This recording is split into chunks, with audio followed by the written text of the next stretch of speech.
नमस्कार, हिंद लाइव में आपका स्वागत है। जनसुराज के सूत्रधार प्रशांत किशोर ने महाराष्ट्र की डिप्टी सीएम सुनेत्रा पवार से मुलाकात की है। ये मुलाकात शुक्रवार को मुंबई में सुनेत्रा के आवास पर हुई। इससे बिहार से महाराष्ट्र तक सियासी हलचल तेज हो गई है। पीके ने हाल ही में बिहार की बांकीपुर विधानसभा सीट पर हुए उपचुनाव में जीत दर्ज की है। लंबे समय तक चुनावी रणनीतिकार के रूप में काम करने वाले प्रशांत पहली बार विधायक बने हैं। भारतीय जनता पार्टी को उसके गढ़ बांकीपुर में हराकर देश भर में सुर्खियां बटोर रहे हैं। प्रशांत किशोर ने शुक्रवार को महाराष्ट्र की डिप्टी सीएम सुनेत्रा पवार से साउथ मुंबई स्थित उनके आवास देवगिरी पर मुलाकात की। इस दौरान सुनेत्रा के बेटे पार्थ पवार भी वहां पर मौजूद रहे। एनसीपी नेता संजय खोड़के ने इस मुलाकात की पुष्टि की। हालांकि उन्होंने दोनों के बीच क्या बात हुई इस पर कोई जानकारी नहीं दी है। यह मीटिंग फिलहाल सियासी गलियारों में चर्चा का विषय बनी हुई है। सुनेत्रा पवार राष्ट्रवादी कांग्रेस पार्टी की राष्ट्रीय अध्यक्ष है। जनवरी 2026 में पति अजीत पवार के विमान हादसे में निधन के बाद वो महाराष्ट्र की एनडीए सरकार में उप मुख्यमंत्री बनी थी। हाल ही में विपक्षी दल कांग्रेस ने सुनेत्रा पवार को गूंगी गुड़िया कह दिया।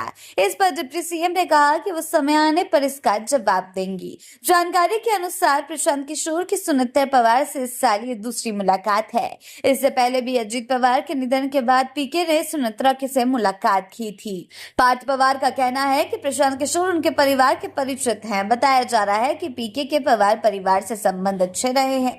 बिहार की बांकीपुर सीट पर हाल ही में हुए उपचुनाव में प्रशांत किशोर ने भाजपा को हराया। ये सीट भाजपा के राष्ट्रीय अध्यक्ष नितिन नवीन के इस्तीफे से खाली हुई थी। इसे भाजपा का गढ़ माना जाता था।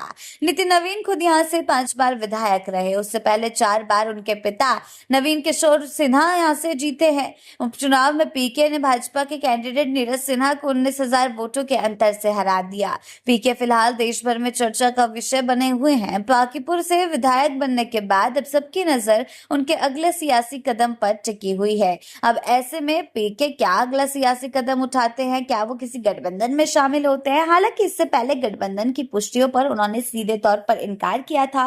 उनका कहना था कि वो किसी भी गठबंधन में नहीं जुड़ेंगे। लेकिन इससे पहले जिस तरह से वो नितिन नवीन की तारीफ करते हुए नजर आए हैं और इसके बाद सुनेत्रा पवार से उनकी मुलाकात कहीं ना कहीं अटकलें तेज कर रही है कि क्या पीके का झुकाव जो है वो बीजेपी की तरफ हो रहा है। वैसे ही कई बार ये अटकलें लगाई जाती रही है और कांग्रेस से लेकर महागठबंधन पूरा ये बात कहता रहा है कि प्रशांत किशोर बीजेपी के सपोर्टर हैं। अब ऐसे में बीजेपी की बी टीम कहे जाने वाले बी टीम भी कहा जाता रहा है उनको। तो आगे चलकर क्या सियासी रणनीति ये जनसुराज के रणनीतिकार प्रशांत किशोर बनाते हैं? किस तरह से चुनावी रणनीतिकार कहे जाने वाले प्रशांत किशोर अब विधायक के पद पर स्थापित हो चुके हैं, तो इसके बाद वो क्या कुछ खेल खेलते हैं? क्या गठबंधन की तरफ झुकाव बनाते हैं या फिर दोनों ही तरफ से विपक्ष को भी उखाड़ने की कोशिश करेंगे और बीजेपी को भी? आगे चलकर क्या कुछ समीकरण देखने को मिलेंगे, इस पर हमारी नजरें जो है बनी रहेगी। आगे के अपडेट्स के लिए जुड़े रहें हिंद लाइव के साथ ही चैनल को सब्सक्राइब करना ना भूलें और हमारी फेसबुक और वेबसाइट के साथ भी जरूर